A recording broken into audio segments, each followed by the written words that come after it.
Today I am talking about Prince of Fools, Book 2 in the Red Queen Wars by Mark Lawrence.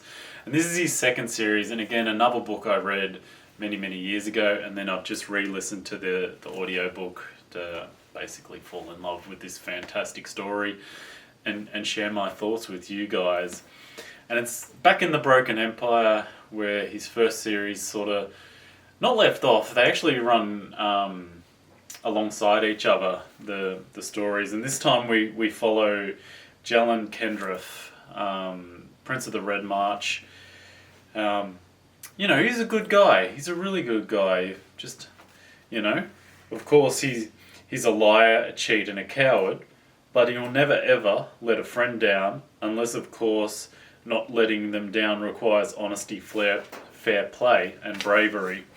And that pretty much sums him up. And while he's basically, he's so far removed from the crown, his grandmother's crown, the Red Queen, that he's insignificant. He's an insignificant prince, but he's still got to toe the line. He's still got to, do his military training and stuff like that. But he is basically a weasel and a coward who spends more time trying to bed young wenches than doing anything honourable. But he did get sent to war, and unbeknownst to himself, somehow managed to, while trying to flee a battle, managed to become the hero of the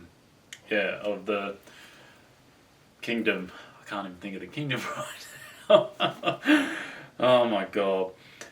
But yeah, he managed to make himself a kingdom, fighting the Snorris, who, if you remember, the Snorris are the Catherine Abscon in the first series, the Broken Empire series. So, who Jorg Ancraft was very much obsessed with Catherine Abscon. So basically, he known as a hero despite the fact that he's been a massive coward. And the book sort of begins, he's just bedded a young lady, and her brothers not very pleased with it. And so he's sort of hiding from them, running from them, and his grandmother, the queen, calls all the little princelings and one princess to hear some tales from some slaves. She's basically bought some slaves to talk about these evil doings and these things going on, and including the dead rising and stuff like that, which we sort of know from the earlier books. Which you don't have to read the earlier books, the Mark Lawrence's first series, but it does really kind of help. But you could have started with this one because it is its own story, but there is, linking things along that probably make a little bit more sense with the first series under belt. But yeah, so one of these slaves that he's hearing is Snorri versus Snagason, this big Norse Viking from, up north. And while they're telling this tales of horrible and the dead rising and that, good old Jalan's trying to weasel his way out of mass debts incurred to local gangsters, and trying not to get his head cracked by the brother of the young lady he's just bedded.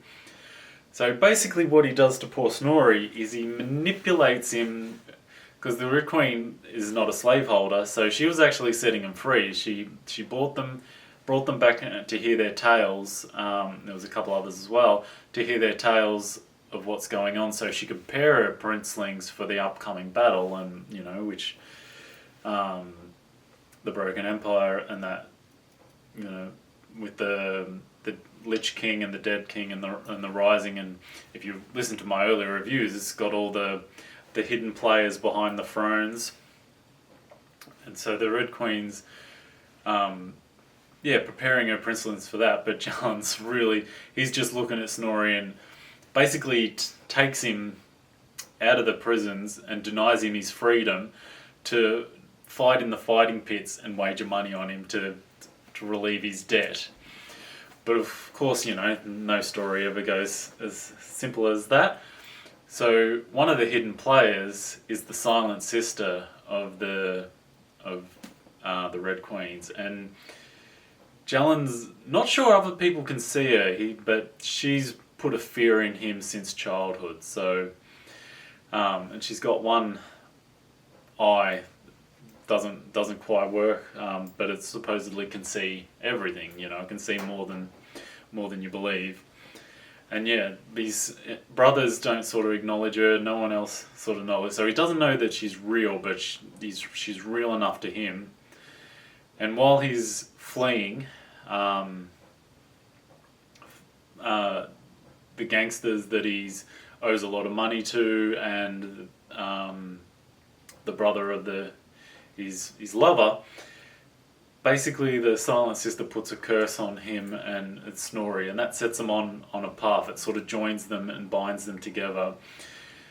And as they venture north, and Snorri's got a hardtail of he's on a trail of vengeance, and he's a proper Viking, proper hard man, proper hero, where Jalen's a sneak and a coward. And it sets them on this brilliant story as they go back, afraid to be parted because they don't know if the connection, the spell, will keep them together. So they're heading north to free Snorri's families, basically. We find out tales that a couple of his children are dead, and he's going to find his son and his wife. So that's sort of where the tale kicks off. The connections to the first series interwove when the actual timeline runs when Jorg returns to his father for the first time after being years on the road. And they go into the kingdom of Ancraft, and the queen wants Jalan, because they're Scorans, and knows him as the devil. Prince Jalan, the devil of Scoran. Basically, they know him for his fierceness and the battle that he supposedly won, that he has no clue. He was fleeing a battle, wound up in another battle, and somehow walks out a hero, which he has no memory of. So she wants to teach this little princeling, Jalan to teach Jorg, this little princeling, a lesson, which is a little bit funny because Jorg's a genuine hard battled man. He spent years on the road and that, so that makes a funny little bit of a bit of banter and a byplay. And Sergius, the manipulative force in the first book, is again cast these little spells. So there's all these little intriguing magics going on in these stories.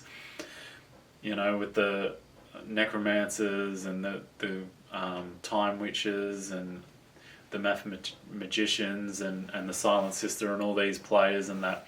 And you see how they're sort of interwove even more, and it paints the world, even though a lot of it's connecting, it sort of paints this broken empire a little bit deeper and a little bit good. And the thing I love about Mark Lawrence Love storytelling is, especially his first two series, is that hard edge. This one's probably not as brutal as the first one, and he sort of evens out a little bit and is a little bit more mild, but still good, brilliant actual battle scenes and really good, fantastic things going on.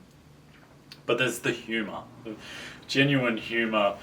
While they're travelling north, they meet up with Taproot, who's in the earlier series, and his Circus, Taproot is a man that knows a lot of things, travels around and just collects information while leading this circus.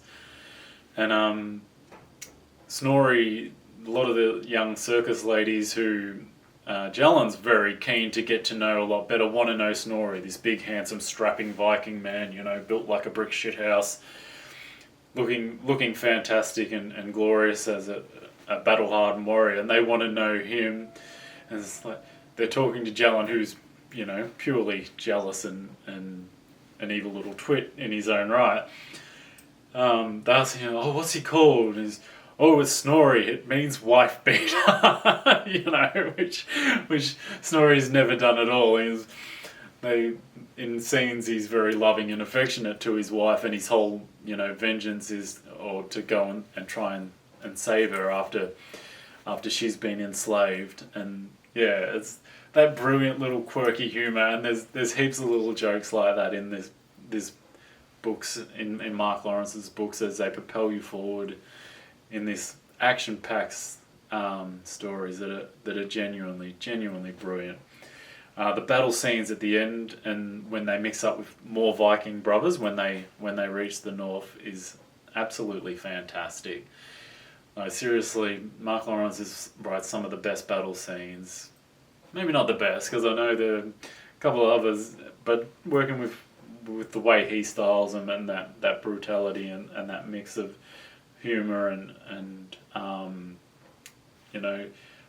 reluctant heroes. Jorg was definitely the anti-hero. Didn't wanted to be a hero, but was also a bit of an evil bastard. And yeah, Jalen's wants to be a coward. He wants to run. He knows he doesn't want to be there, but is afraid to not be there because he thinks the connection, the magic that's binding him and Snorri will, if they break, will destroy him. And Sergius, even the Dream Witch, tries to actually convince him to just kill him, but he's even afraid to do that in case the magic destroys him in the process. So yeah, Prince of Fools is another fantastic Mark Lawrence books. Mark Lawrence is a fantastic writer. I've got a couple of series of his I still haven't read yet, and I wish I had more time to read more books, because at the moment I don't have the time I would love to dedicate to reading more books, because I want to get to them, and I've got a few to read. It's fair to say that. But even though this one's been out for quite a while, like I said, I read it years ago and then re-listened to the audiobook to connect to this magnificent series. Prince of Fools, Mark Lawrence, they are brilliant books. You won't be disappointed. That grimdark fantasy, that hard and gritty edge, there's humour, there's action-packed, fantastic books. Happy reading. Subscribe and follow for more.